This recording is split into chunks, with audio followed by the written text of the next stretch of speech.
everybody, this is Simon with Best Seedling coming back at you from beautiful Pacific Northwest, and today we're going to be finding the answer to the number one question that everybody asks: how much these things actually lift. Here behind me we have a gas R10, a diesel R10, and a diesel with a cabin R10. They're all equipped with counterweights and they're all pretty much fully maxed loaded out. We're going to be doing a lift test, a stationary maximum hydraulic lift test, which we have a 4-ton eco block, and we're going to hook up the machines to a scale and we're going to test the maximum deadlift on the hydraulics. And then we're also going to do a second test, maximum effective working weight, so you can do your other movements, you know, driving, sideways, all that stuff, not just directly lift, but see what's the maximum effective working weight for these machines. And another test we're gonna do is the before and after pressure adjustment on this machine. Let's get at it. We've had all our cameras ready to capture the scale readings,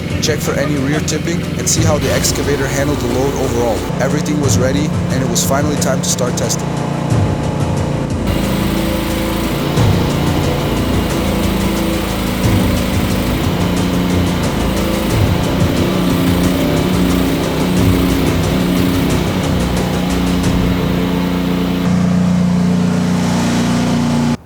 Alright guys, so as you just saw, we just tested the lifting. We got about 650 pounds, and now what we're going to be doing, we're going to be adjusting the hydraulic pressure on this machine, seeing if we add some pressure, if we can change the max lift weight. So before we get to adjusting the pressure, we need to check what the factory set pressure is at. So we just hooked up our hydraulic gauge right here, pressure gauge. We teed it straight into our front arm cylinder, so now we'll be able to test the pressure.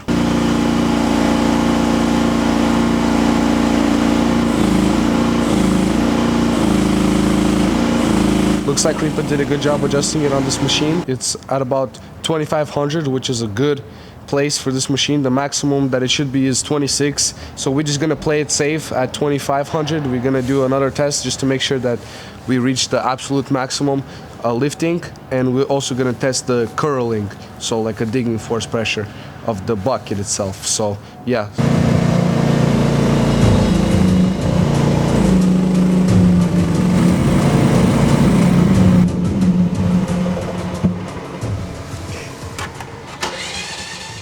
After we refueled the machine, we were ready to try again.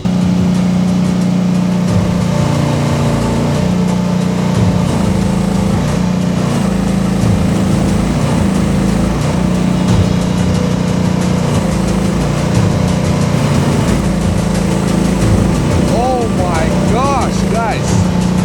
Wow! Man, this is crazy. Guys, this is crazy. When you do the deadlift, it's showing 800, 900 pounds, and then when you apply the bucket curl, 1900 pounds. Can you believe that? I cannot. From 1-ton R10, this is absurd. Man, you guys are doing good. Next in line was the diesel-powered R10. To save us some time, we decided to check the hydraulic pressure right away before moving on to the lifting test. Unfortunately, the hydraulic hose on our pressure gauge setup let us down this time. After swapping it out and getting everything connected properly, we were finally ready to try the measurement again.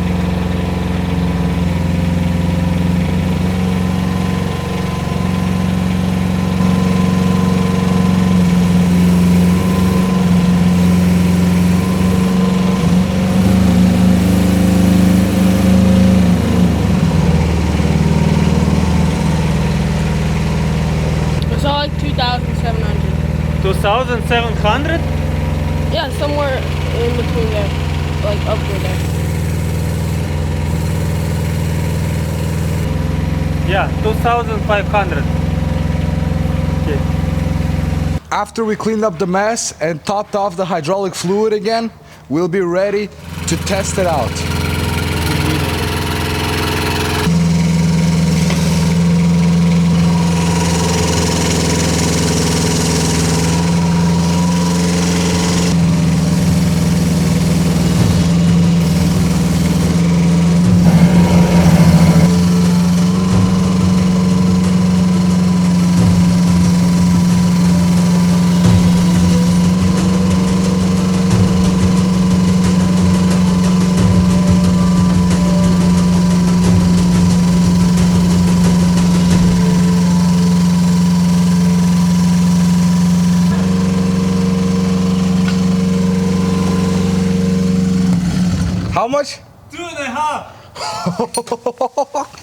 Crazy stuff. This is crazy. This little beauty just beat it up asses. Yeah, for real. This is Rippa, bro. No one expected that result. So on that optimistic note, we headed over to the next test.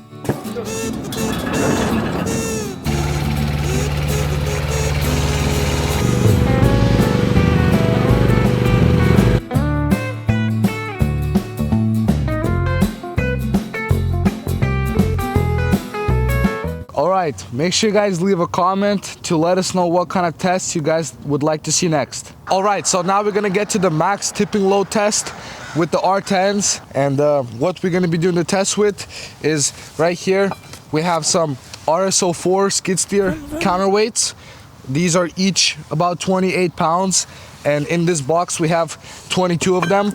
So we're gonna lift it with a scale so you guys can see the weight and exactly how it's gonna be.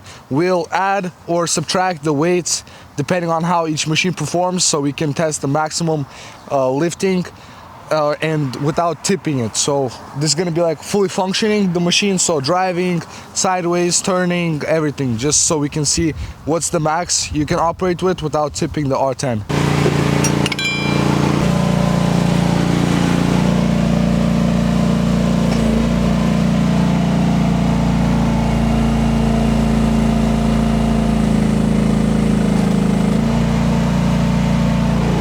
And we couldn't lift this weight with the arms so high, so we've had to take some off.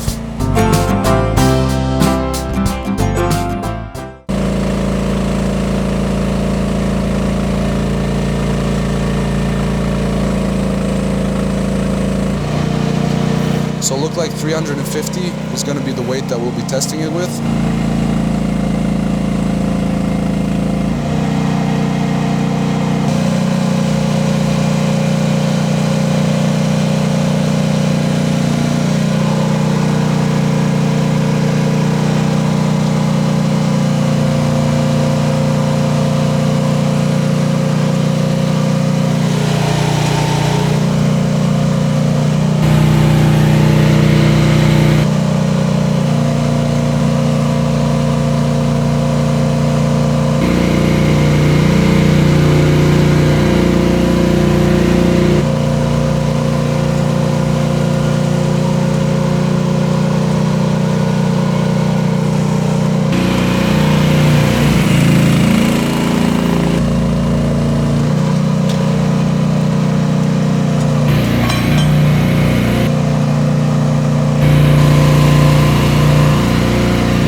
How do you feel about it?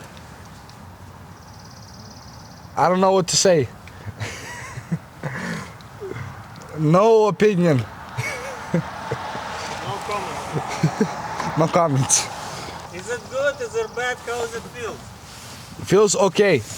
I mean, it's definitely a good amount of weight, about 350 pounds for this, but it's okay. You can drive. I mean, usually you're not lifting that much weight on the regular. I mean, maybe you'll lift a log or two, small stuff, but since you can lift about 350 pounds even with the gas model and still maneuver with it, I would say that's not too bad for a 1-ton unit. And before moving on, there was one more thing we wanted to test.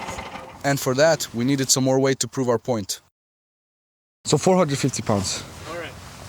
We just added another 4 plates, which is a little bit over 100 pounds. So now in the box, we're looking at 450 pounds. We're gonna test what's the maximum lifting and driving capacity. So as you can see, when your tower of the machine is forward, aligned with the tracks, then it's about 350.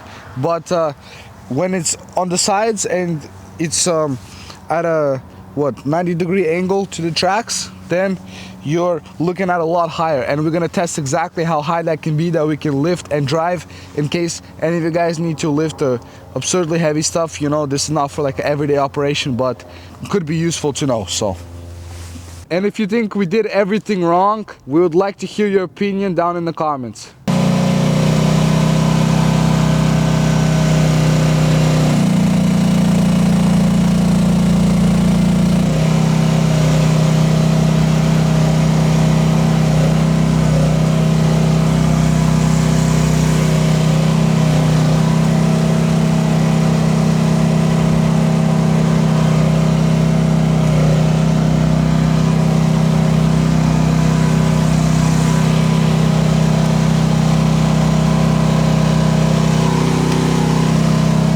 Man, this is solid. This is so surprising.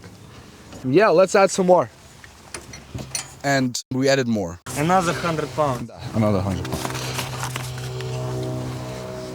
So as you saw, that last one handled 450 pounds, no problem, didn't even budge from my end. So we add another 100 pounds, so now we're gonna be testing it with 550 pounds.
Pretty happy with those results, and with that, our testing of the R10 gas was complete.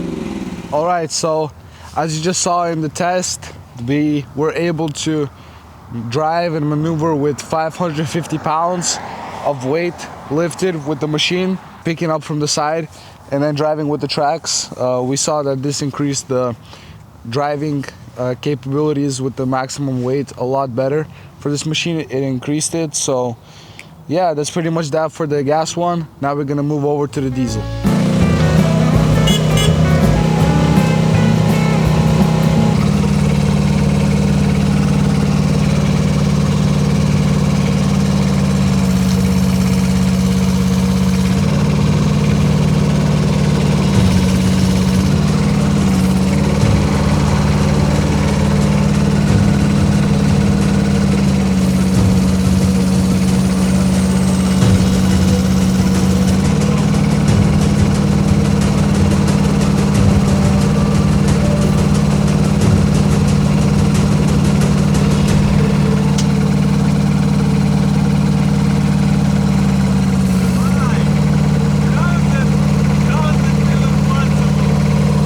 Yeah, this is crazy. The gas one, we could not even see, right there it goes. But before,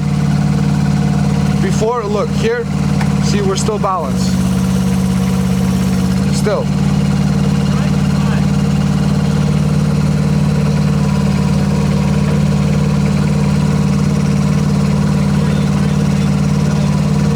Yeah, so see here, you're even able to drive with the, see?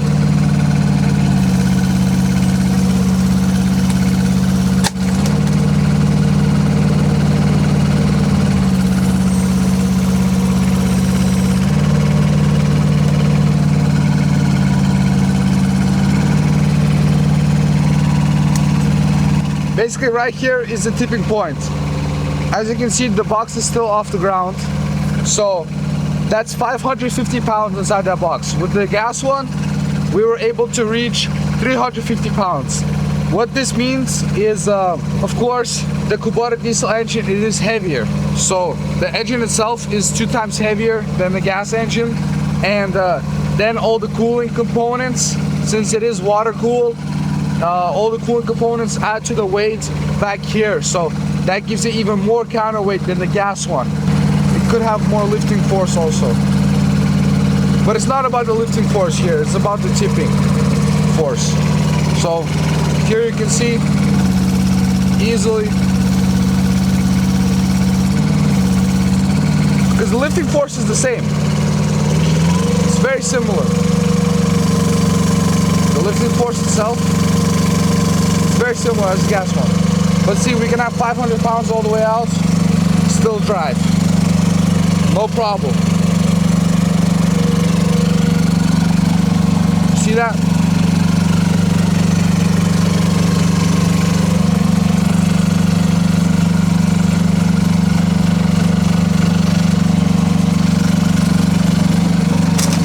And then when you get it there, you get this kind of bonanza.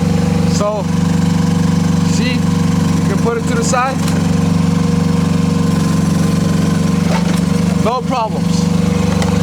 Right? Stability maximum.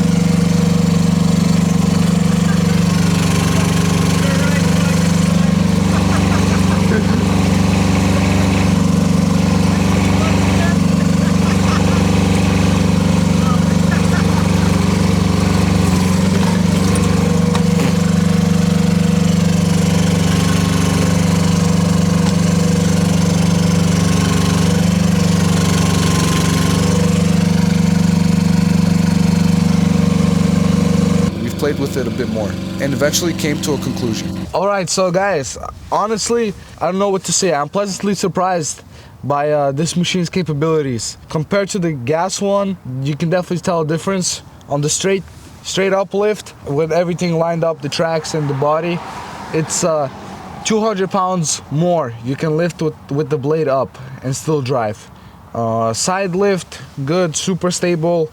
Of course, we did see a little bit of lifting up on that track, but the engine and the cooling components that have to go with this water-cooled engine definitely make the machine heavier on the back here, which in turn lets the lift capacity go up drastically. So yeah, I'm very excited about this machine. All right, and finally, but not least, we have the Kubota Diesel R10 with the cabin. Guys, honestly, I don't even know what to expect with this test, because after the last one, after the spread between the gas and the diesel, such a huge spread, I don't even know what this capabilities can be. So leave a comment, let us know what you guys think. Technically, this one should have a higher tipping load since it has more weight because of the cabin. But who knows? Right now we're gonna test to see. And we tested it.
apparently the miracle didn't happen. So pretty similar results as to the R10 without the cabin. So you can kind of count on the same results if you go for cabin route versus no cabin route. But you will see a difference in the gas versus the diesel in max tip-in load and drivability performance. So it kind of all depends what you're looking for, you know. I would say Kubota diesel is definitely more pleasurable to operate in the engine, and you know, you'll have the maximum lift weight when you need it, you know. But R10 gas is also hard to beat for the money, so it's all up to you guys. All right, everybody, thank you so much for watching. We hope you got some good information from this video. Like, leave a comment, and hit the subscribe button to see more videos coming up on this channel.